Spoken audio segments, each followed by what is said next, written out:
This and That and What the Fuck Else, episode 85. In this one I'll be talking about the EU, the global revolution, some of the green stuff, and immigrant issues, and there's a what the fuck that just pay attention to and think about. The first one is a clip from a speech that Borrell made. Now, I cannot understand how the European citizens are allowing this madness to continue. It's quite obvious. The cabal in Brussels are using Ukraine to bankrupt the EU. The cabal sitting in a shithouse in Washington is doing exactly the same, bankrupting America by pouring all those billions into the Ukraine. And in the meantime, the citizens are struggling like hell. I've got one question that I'm trying to get an answer to. How many kilometers of fast rail exists in America? From what I can see, nothing. What I see is that the rail infrastructure they have is falling apart. Same with their roads. If you then compare that to China, you will be shocked. EU already spent 22 billion euros on Ukraine in 2022, including 3 billion for military assistance and 19 billion for humanitarian, financial and economic assistance. The amount does not include direct arms supplies from EU member states. How the hell is that sustainable? The EU citizens are really struggling. They are going to die, most probably from the cold this winter. But these people, they don't care at all. They have no issue with it. They keep on pumping money into Ukraine. And there's lots of reports of how that money is actually just laundered in Ukraine. I've seen an article this morning of the billions of dollars worth of houses and villas and estates Ukrainian officials are buying in Europe. And then we get to this. Bloomberg. The EU has instructed lawyers to prepare the confiscation of assets of the Central Bank of the Russian Federation.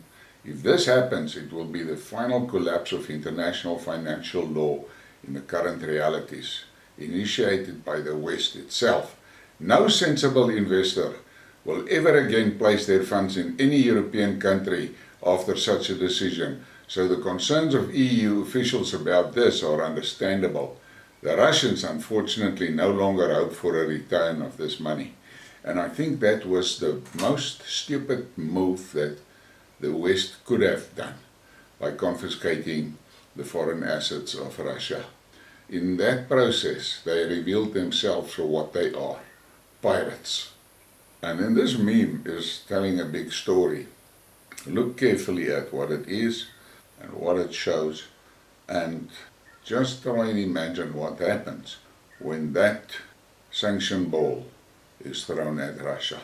And then we get this from Garland Nixon. He is actually lately really letting it rip. Breaking news. Human traffickers report increased profits trafficking EU citizens to Africa because, heck, we Europeans are so poor as anyone in the world, and at least Africa has warm weather. Obviously a tongue-in-the-cheek post, but it's true. Another one that he made said that the people are fleeing back to Africa because it's warm there and at least they don't eat one another. Mick Wallace, I like this guy, he's in the EU Parliament. EU has been promoting their own self-destruction at the behest of the US empire and NATO. It is pathetic that the EU has totally refused to even contemplate working for a peace that would be in interest of its own citizens.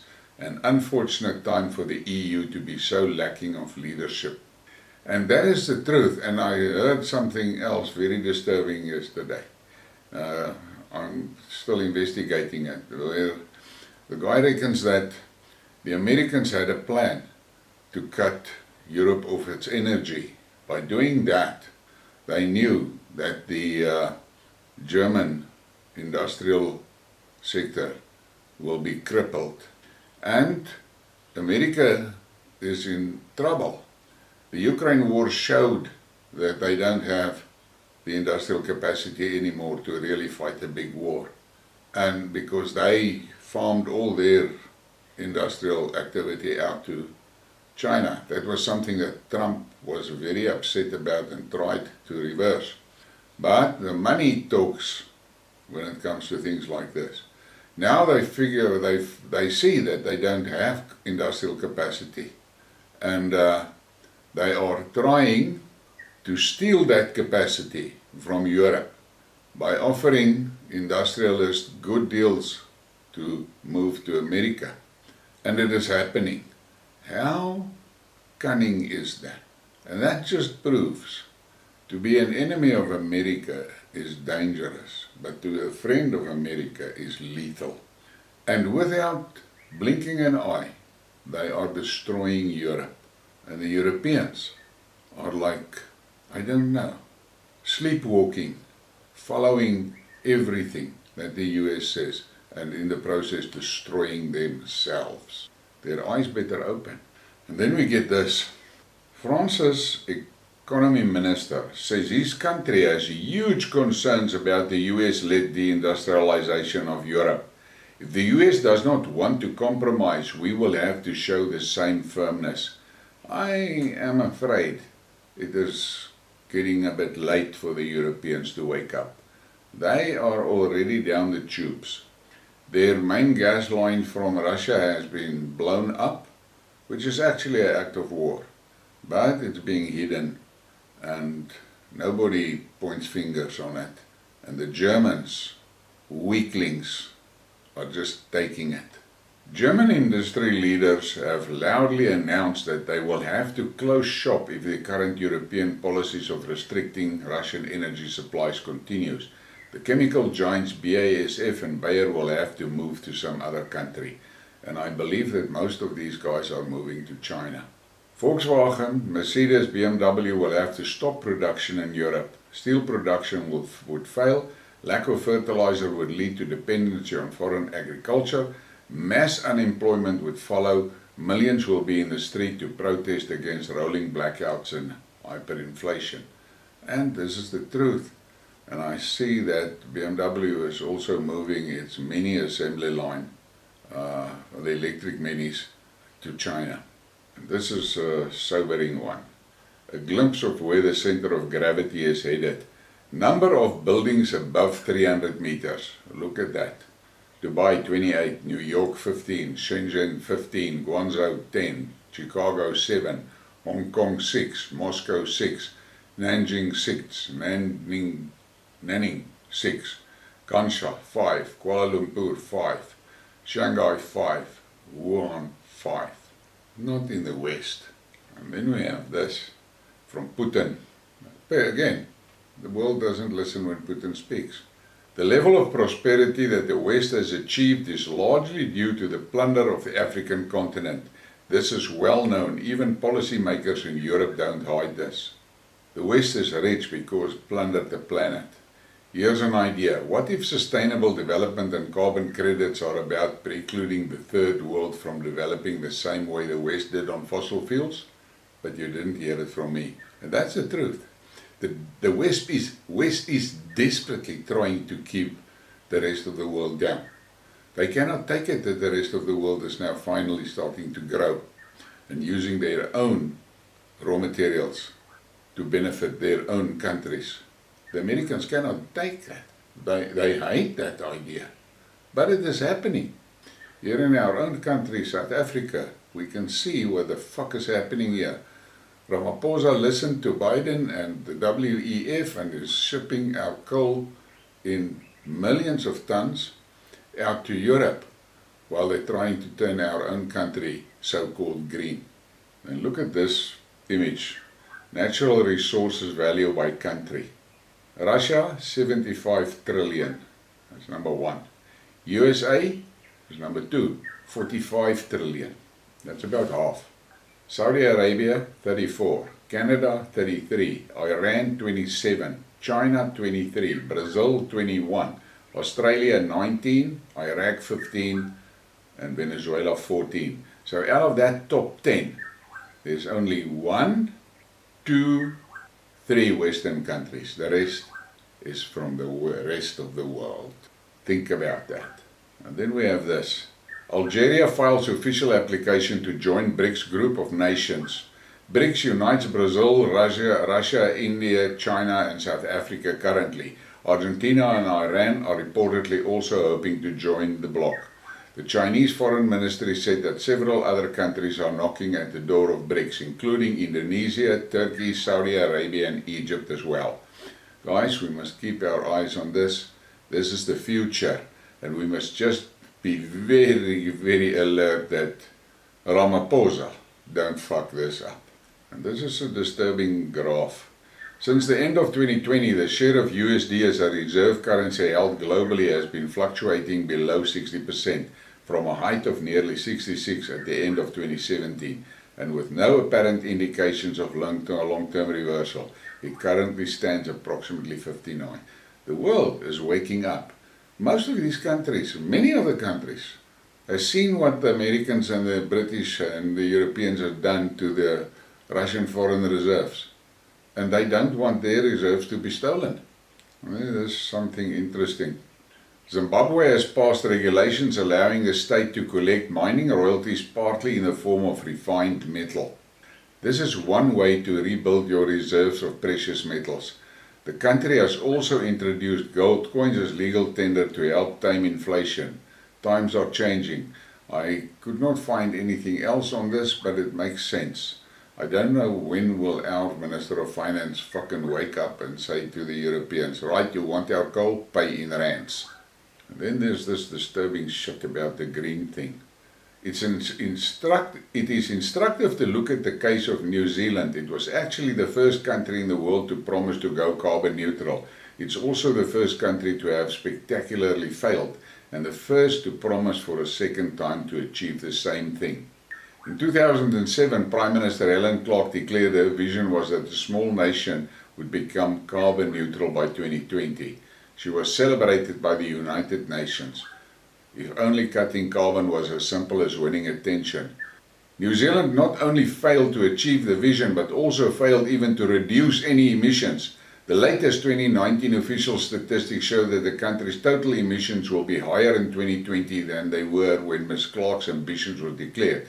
New Zealand is on track to be a whopping 123% off Ms. Clark's vision.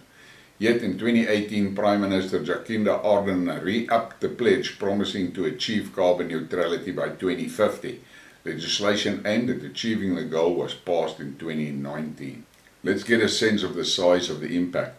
If we assume that New Zealand this time will be actually deliver on its net zero promise in 2050 and stick to it throughout the rest of the century, the total amount of the greenhouse gas reduction will, according to the standard estimate from the UN's climate panel, deliver a temperature reduction in the year 2100 of 0.004 degrees Fahrenheit, or about 4,000ths of 1 degree Fahrenheit. Given the expected temperature increase by around 2100, this means that New Zealand going net zero by 2050 will postpone the warming that we expected to see in January 1, 2100 by about 3 weeks to January 23. Think about what this guy is saying here. It's fucking madness. And with all their shit, one volcano in one puff neutralizes everything they've done on the earth for 5 years. Think about that. Biden advises everyone to invest in the shares of General Motors. The automotive giant is expected to be around for at least another 1,012 years and will convert its offering to fully electric by no later than 2035.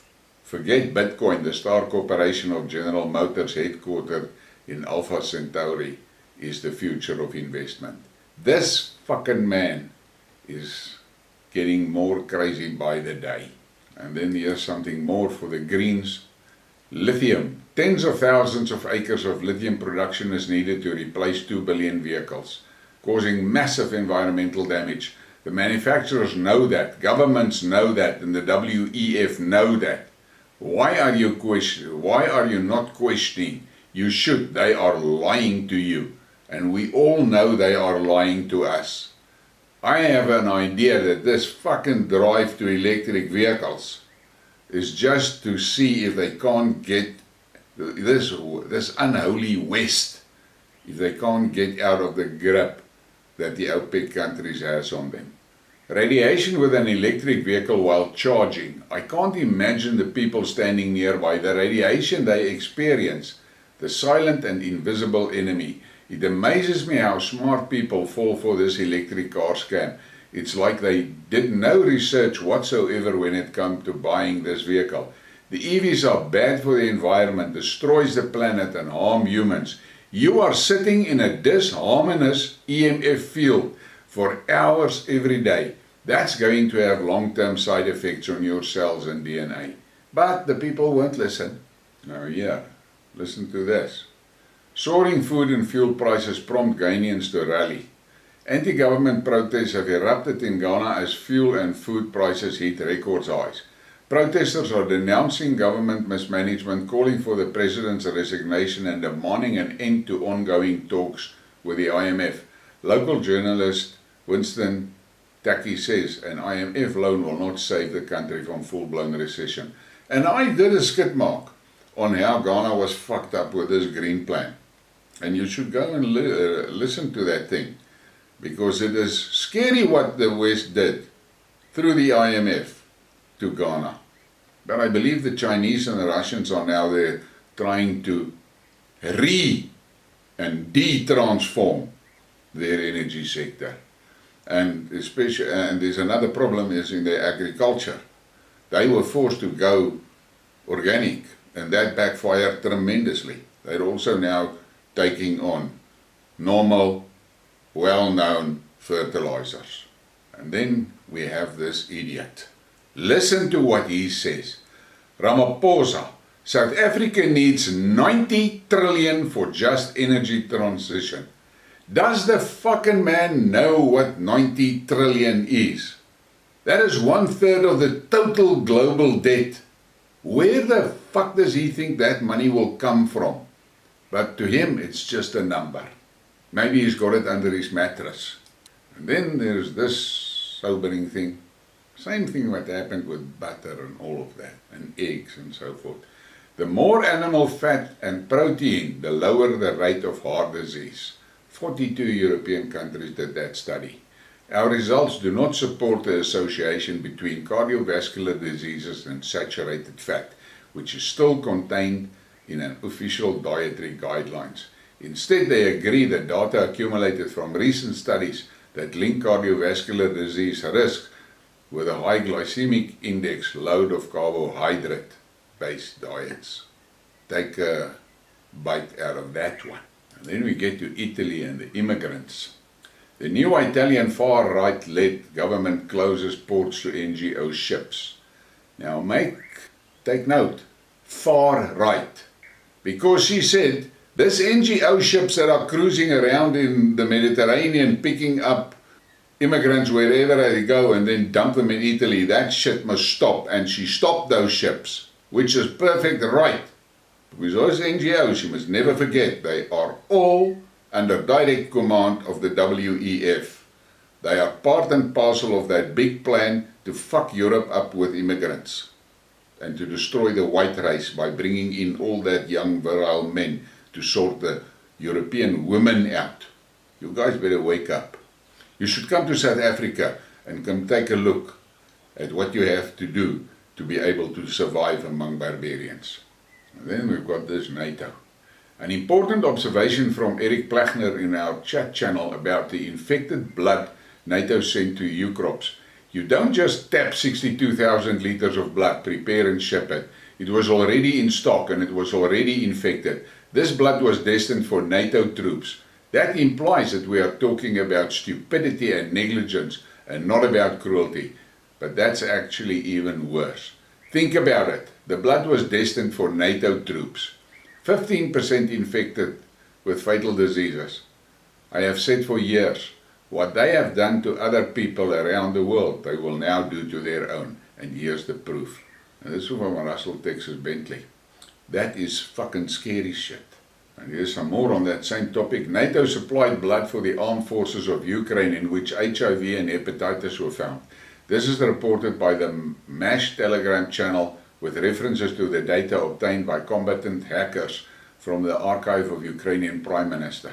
According to the channel, the Ministry of Health of Ukraine was in dire need of blood for the wounded in Odessa and Mykolaiv, the Dnipropetrovsk, Kharkiv and Zaporizhzhia regions, so it requested 62,000 liters from the bloc countries. The participating countries sent canned blood, but Ukrainian doctors decided to check it. So they found in the samples of first group 6.3% with HIV, 7.4% with hepatitis B, 3.2% with hepatitis C, 16.9% was infected. In the second group, 15.8% was infected. NATO countries also sent a check to the Ukrainian Ministry of Health for the Prevention of Viral Diseases and sent canned blood. This cost Kiev 680 million hryvnia. That's $18.4 million. Guys, this is serious. Something people must pay attention to this. And then we have this. Let's get out of NATO. Another massive protest against NATO and the EU in Paris today. Western mainstream media won't report. The people in Europe is beginning to wake up, but I am afraid it's a bit late. And then we have this from Putin. And he's talking to the Ukrainian army. Right-wing banderites and neo-Nazis in Ukraine are placing heavy weapons, including multiple rockets, directly in the central districts of major cities, including Kiev, Kharkiv, Vladimir Putin said. Do not allow banderites and neo-Nazis to use your children, women and elderly as human shields. Take power into your own hands. It looks like it's us who can negotiate better. Take power into your own hands. It seems that it will be easier for us to reach an agreement with this gang of drug addicts and neo-Nazis who have settled in Kiev and taken the entire Ukraine people hostage. And let's hope there is people in Ukraine, Ukrainians, that are taking note. And then we get to that what a fuck moment, and this is something that makes me fucking angry. Fucking angry. Look at this. This is the reality. This is what they are doing. This is what they are currently doing in Syria and in Yemen. This must stop. But it looks like Putin is pulling the plug on a lot of their shit. In any case, on that grim note, please give me a like and a share and subscribe, and thank you for your support.